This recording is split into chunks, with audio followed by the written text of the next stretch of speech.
Imagine the knock at your door comes at midnight. You haven't committed a crime. You've lived quietly, kept your head down, said your prayers. But your neighbor whispered something to the wrong person. Maybe you cooked the wrong meal on the wrong day. Maybe you prayed too quietly. Or maybe someone just wanted your house. 3 men in black robes are at your threshold. No warrant, no charges, no lawyer. Just 3 words. Come with us. Within 24 hours, you'll be in a cell. Within a week, you'll be begging to confess to crimes you didn't commit. And within a month, you might not exist anymore. This isn't some dystopian fiction. This was Spain for over 300 years. And the machinery they built to break human beings became so effective, so terrifying, that its shadow still haunts us today. Welcome to the Spanish Inquisition, where faith became a weapon, where suspicion was enough, and where pain was considered the pathway to salvation. What you're about to see isn't just history, it's a blueprint for how power, unchecked and absolute, turns ordinary people into monsters. Let's go inside the torture chambers they tried to hide from history. Spain, 1478. The Reconquista is over. For Americans, think of it like this. Imagine if after winning a war, the government decided that only one religion, one way of thinking, one type of loyalty would be tolerated. No First Amendment, no freedom of conscience, just believe what we tell you or leave. Thousands of Jews and Muslims faced that choice. Convert to Catholicism or get out.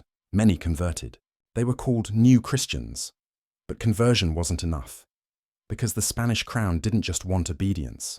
They wanted to own your thoughts, control your private life, monitor what you ate, how you prayed, who you spoke to. They needed a system, and Pope Sixtus IV gave them one. In 1478, Spain got permission to establish its own Inquisition, independent of Rome, answerable to no one but the Spanish monarchs. Here's what made it different from anything before. It wasn't just religious. It was political, economic, social. The Inquisition could not arrest anyone based on anonymous. Accusation seize all your property. The moment you were charged, interrogate you without a lawyer use. Torture to extract confessions. Execute you in public and erase your name from history. No Miranda rights. No due process. No habeas corpus. Think about that. Every protection Americans take for granted. The right to face your accuser. The right to remain silent. The right against cruel and unusual punishment. None of that existed. The Inquisition became the most efficient fear machine Europe had ever seen. Neighbors reported neighbors. Children informed on parents. A single whisper could destroy your entire family. And the torture. That wasn't a bug in the system. It was the feature. Because the Inquisition believed pain purified the soul. That suffering brought you closer to God. That breaking your body was the only way to save your spirit. What follows isn't a history lesson. It's a warning about what happens when a government decides it has the right to reach inside your mind. When accusation becomes evidence, when silence becomes guilt. The Founding Fathers knew about the Inquisition. They studied it, and they wrote the Constitution specifically to make sure it could never happen here. Let's see why they were so terrified. You're in the interrogation room, stone walls, no windows, a single beam overhead. The Inquisitor asks you a question. Do you practice the old faith in secret? You say no. You've said it 10 times, but they don't believe you. The executioner ties your hands behind your back. The rope cuts into your wrists. Then they hoist you up, your full body weight suspended by your arms, wrenched behind you at an unnatural angle. Within seconds, your shoulders start screaming. The ligaments stretch. The joints pull apart. If you're lucky, you pass out. If you're not, they add weights to your feet. 50 pounds, 100 pounds, pulling you down while the rope pulls you up. Something has to give, and it's your body. Pop. Your shoulder dislocates. Crack. The other one follows, and you haven't even been there 5 minutes. This was the strapado. The Inquisition's favorite. Why? Because it was simple. All you needed was a rope and a beam. Any basement could become a torture chamber, and here's the genius of it. It rarely killed you. It just destroyed your ability to use your arms ever again. Records show victims dangling for hours. Some were jerked, yanked up and down repeatedly to maximize the shock and tearing. Trial documents are clinical. Subjected to strapado, 3 applications. Confession obtained. Translation. We hung you 3 times until you told us what we wanted to hear. The strapado appears in hundreds of Inquisition case files. Not as an extreme measure, as routine procedure. Like a cop today, reading you your rights, they'd string you up and wait for you to break. And you would break. Everyone did. Picture this scenario, and it'll sound familiar. You're strapped to a bench. Can't move your head. Can't close your mouth. They tilt you back. A cloth is placed over your face. Then the water starts pouring. It flows into your nose, your mouth, your throat. Your lungs scream for air but get liquid instead.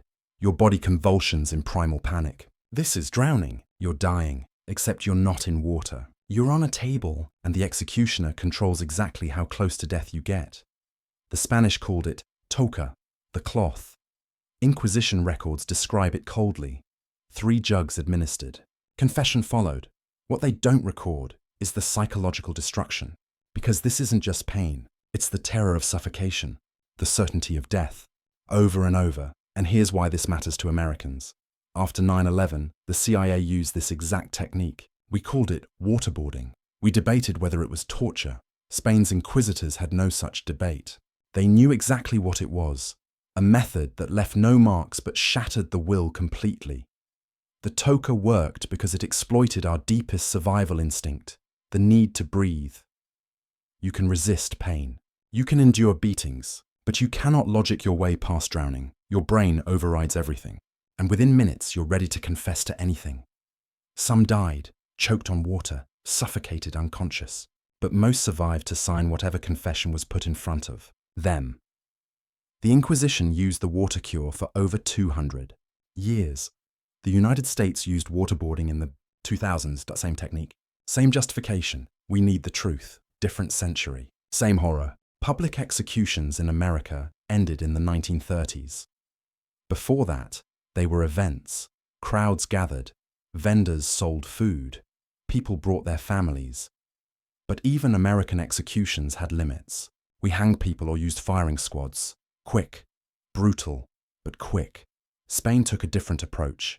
The breaking wheel wasn't designed to kill you fast. It was designed to kill you slowly, publicly, and as horribly as possible. Here's how it worked. The condemned was brought to a public square, tied down on a platform, in front of hundreds, sometimes thousands of spectators. The executioner held a heavy wheel, like a wagon wheel, or an iron bar. Then he started smashing, methodically, joint by joint. First the ankles, crack. Bones splinter, the crowd gasps. Then the knees, crack. More screaming, elbows, shoulders. Each blow designed not to kill, but to shatter, to make it worse. Wooden blocks with sharp edges were placed under each joint, so every strike caused compound fractures, bone tearing through skin. When your limbs were thoroughly broken, they'd weave your body into the wheel spokes, your shattered arms and legs bent around the wood like a grotesque sculpture. Then they'd raise the wheel on a pole, display you to the city, and leave you there, broken, conscious, dying slowly from shock, dehydration, exposure. Sometimes it took days. Birds would come, peck at your eyes, your wounds, and you couldn't move to stop them. The crowd would watch. Children would point. Vendors would sell food. Your death became entertainment. Your suffering a lesson. The message was clear. This is what happens when you challenge authority. Americans watching public executions in the 1800s would have been horrified by this. Even we had standards. The Inquisition didn't. Not every torture required elaborate machinery. Some of the worst were almost surgical in their precision. Thumbscrews were exactly what they sound like. A small vice that crushed your fingers joint by joint. Simple, portable, devastating. The device fit in a pocket, but records show it could break someone in minutes. Why? Because hands are how we interact with the world. Crushing them wasn't just painful, it was existentially terrifying. The fear of permanent disability, of never writing or working again. Inquisitors loved thumbscrews because they were discreet, no need for a special chamber.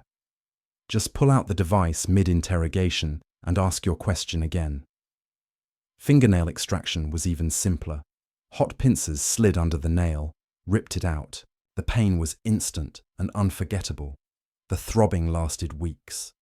The heretic's fork, a 2-pronged device strapped under your chin, points pressing into your throat and chest.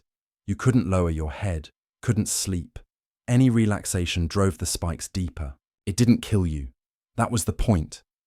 It just kept you in constant agony, exhausted, terrified, until your mind broke.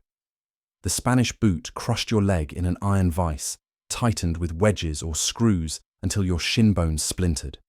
After this torture, you never walked the same again. These weren't the famous tortures.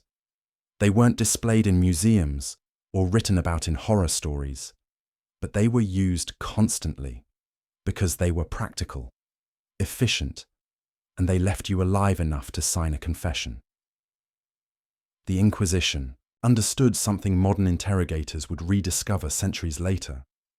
Sometimes a small, precise horror is more effective than spectacular violence, because you can endure being beaten, but you can't endure the anticipation of that tiny iron claw sliding under your fingernail. The fear itself becomes the torture. The Inquisition didn't torture everyone the same way. Women faced specific instruments designed to destroy, humiliate, and control female bodies. The breast ripper, also called the iron spider or Spanish spider, was exactly what it sounds like. 4 iron claws, shaped like talons, sometimes heated red hot, sometimes used cold. The executioner would grip a woman's breast with the claws and tear, ripping flesh, shredding tissue, leaving permanent mutilation. It was most commonly used on women accused of witchcraft, adultery, or crimes against modesty. Translation: women who didn't obey, women who spoke too freely, women who threatened male authority. The torture served 2 purposes: inflict maximum pain and mark the body permanently. A scarred, mutilated woman was a visible warning to others. This wasn't just about extracting confessions. This was about control. Think about it. Men's torture focused on breaking bones, dislocating joints, painful but often functional for interrogation. Women's torture included deliberate sexual violence and permanent disfigurement. The cruelty wasn't incidental, it was the point. The Inquisition targeted women in specific ways because controlling women's bodies meant controlling families, controlling reproduction, controlling social order. Accused witches, almost always women, faced the breast ripper. The pair of anguish, we'll get to that, and humiliations designed to destroy their identity as women. This is the part of Inquisition history often glossed over in textbooks, but it's crucial because the gendered nature of this violence reveals what the Inquisition really was.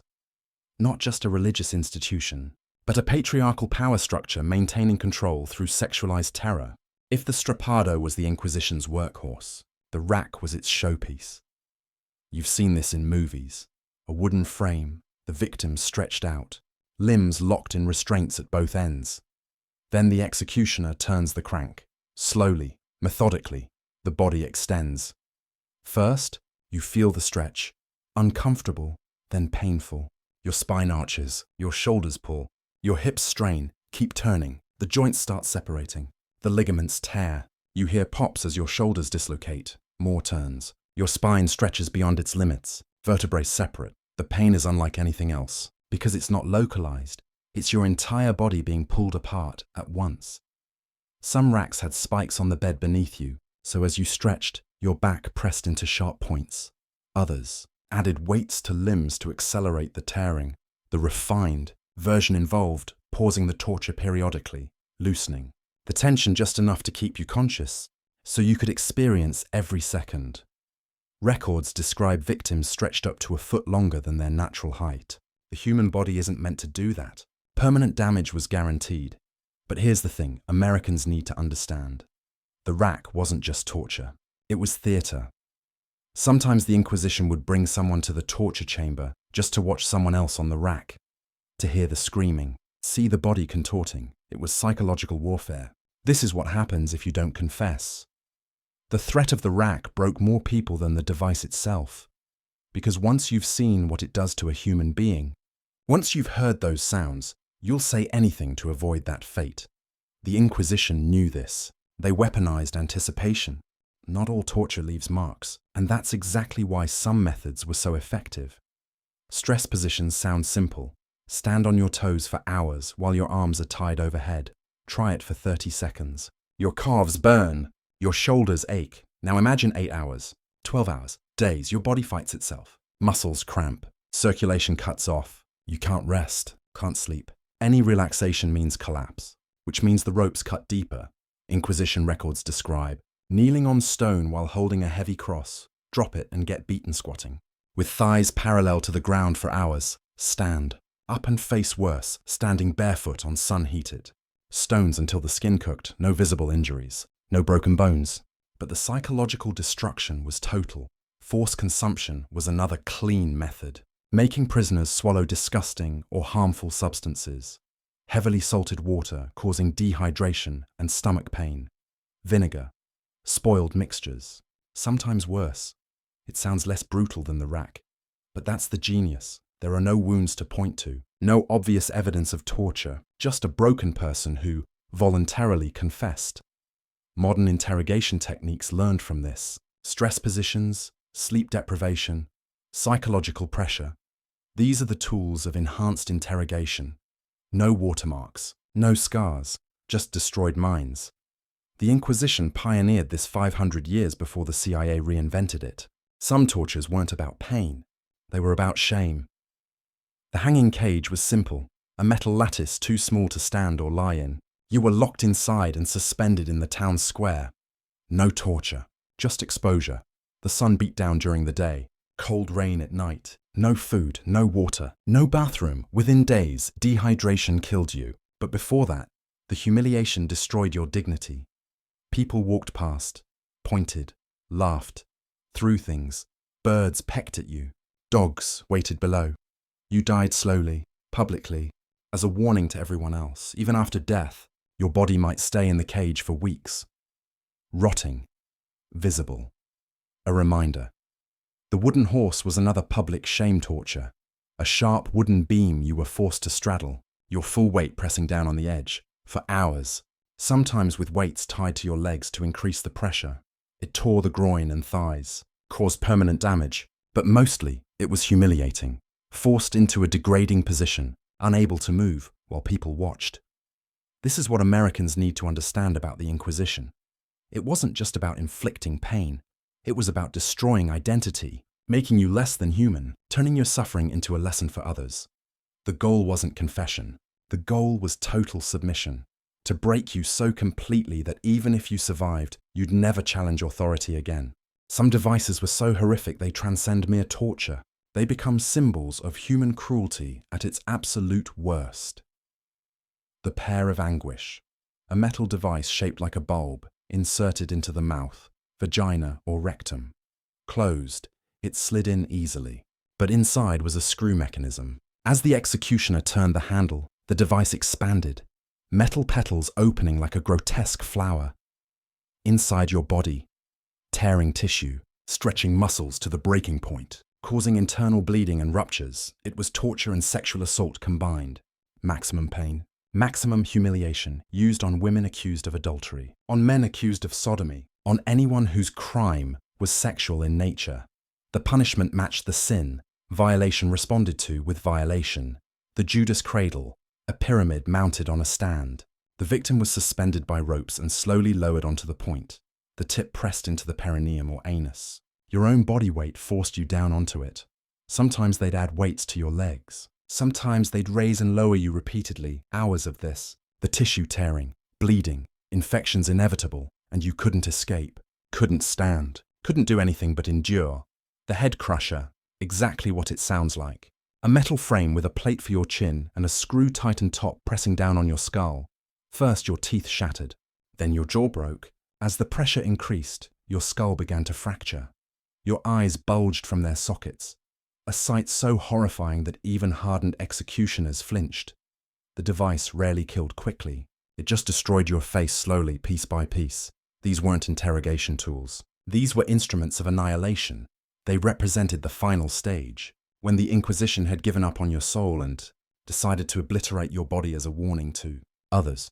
This is what absolute power looks like when it faces zero accountability. This is what humans become when they believe their authority comes from God and cannot be questioned. So why does this matter to Americans today? Because the Founding Fathers knew about the Inquisition. They studied it, and they were terrified of it. When James Madison wrote the Bill of Rights, The Eighth Amendment specifically banned cruel and unusual punishment. Why? Because of devices like these, because of what European governments, including England, had done in the name of extracting truth. The Fifth Amendment's protection against self-incrimination. That's a direct response to torture-extracted confessions. The Sixth Amendment's right to face your accuser. That's because the Inquisition used anonymous accusations. The entire structure of American justice, innocent until proven guilty, right to a lawyer, trial by jury, was built specifically to prevent what happened in Spain from happening here. But here's the uncomfortable truth. America hasn't always lived up to those ideals. We used waterboarding, the same technique as the toca. We used stress positions, the same principle as Inquisition methods. We've held people without trial, without lawyers, without evidence, just like the Inquisition did. Guantanamo Bay, CIA black sites, enhanced interrogation, different names, different justifications, same techniques, because torture doesn't disappear. It just rebrands. Every generation thinks they've moved beyond the barbarism of the past, that they're more civilized, more enlightened, but the impulse remains the same. When people are afraid, when they want answers, when they believe the ends justify the means, torture becomes acceptable again. Spain's Inquisition lasted over 300 years. It didn't end because people suddenly became moral. It ended because the Enlightenment made it politically impossible to continue.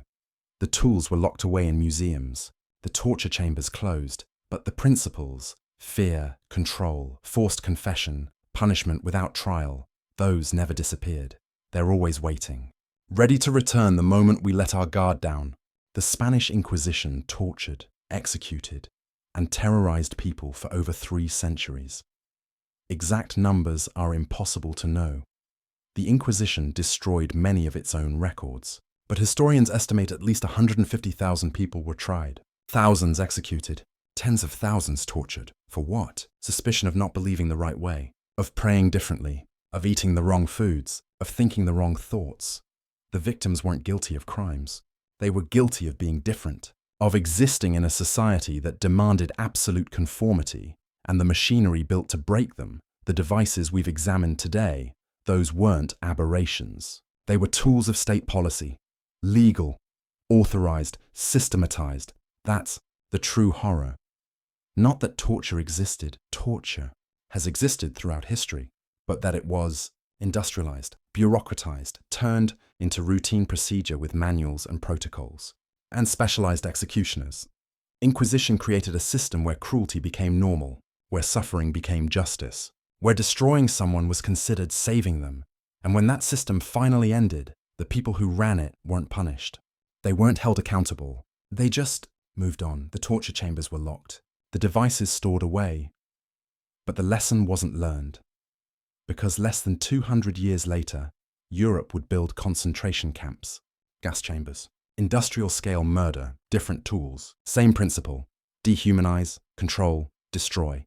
America likes to believe we're better, that we learned from Europe's mistakes, but our history includes slavery's torture devices, Native American genocide, Japanese internment camps, CIA black sites. We're not immune to this. No one is. The capacity for cruelty doesn't disappear. It just waits for the right conditions. Fear, threat, the belief that those people are dangerous, that extreme measures are necessary, that the ends justify the means. That's all it takes. And then the torture chambers open again.